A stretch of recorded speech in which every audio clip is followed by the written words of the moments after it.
I am Sergeant Carisha E. Smith. I am a disabled veteran diagnosed with post-traumatic stress disorder, PTSD, a trauma I acquired while on active duty. I was also my best friend's primary caregiver, and is the reason why I want to tell you the story about my best friend who was admitted into Arlington Memorial Hospital for dehydration and a urinary tract infection, and who was later admitted to Kindred Rehabilitation Hospital for a bed sore. Moreover, in the process of admitting my best friend, I was given admission papers to sign. But now in retrospect, suspect there may have been mandatory binding arbitration clause. Nevertheless, I was never given a copy of any document I signed. However, in that case, what I do know is that my best friend was unnecessarily medicated to the point of a medically induced coma. As a result, they did not feed him, but without authorization, inserted a feeding tube, gave him steroids, 2 blood thinners, along with another drug that causes bleeding.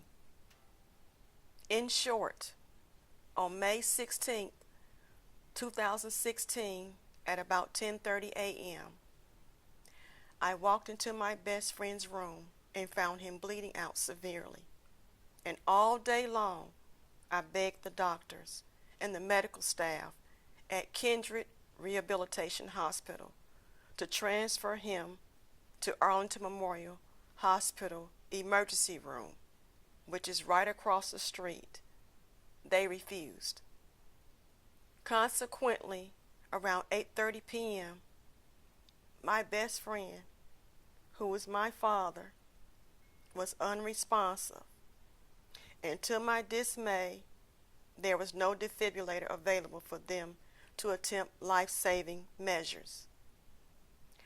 My beloved father, a Medicare Medicaid patient, bled out and died.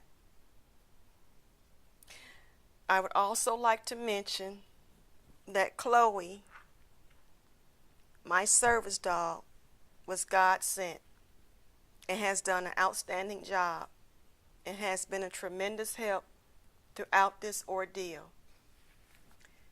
Please note that if I had not fed my father and inserted a feeding tube, given him steroids, and if I had given 2 blood thinners along with another drug that causes bleeding and allowed him to bleed to death, I'd be in jail.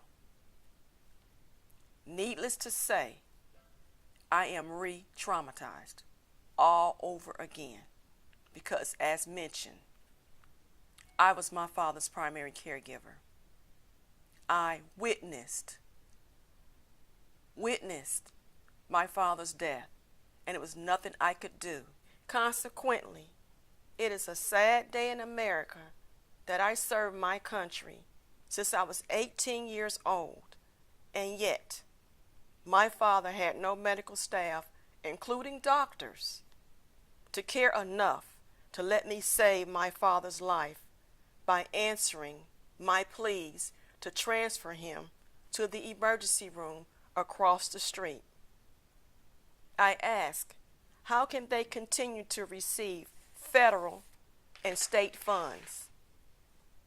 These doctors and medical staff took an oath to save lives, so how could they just stand by and let my precious beloved father die for no good reason? This is not an attack on all medical professionals or providers, and it is, in my personal opinion, that there are excellent hospitals, doctors, nurses, and other medical staff who give quality care to all their patients.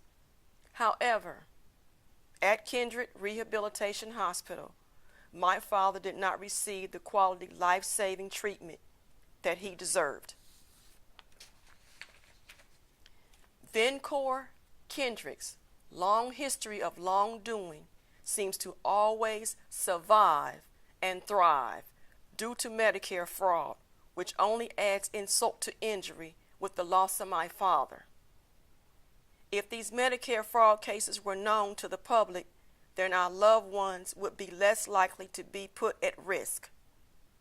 Kindred seems to look at profits over patients, and our lives are worthless because Kindred medical staff is reckless with our medical care.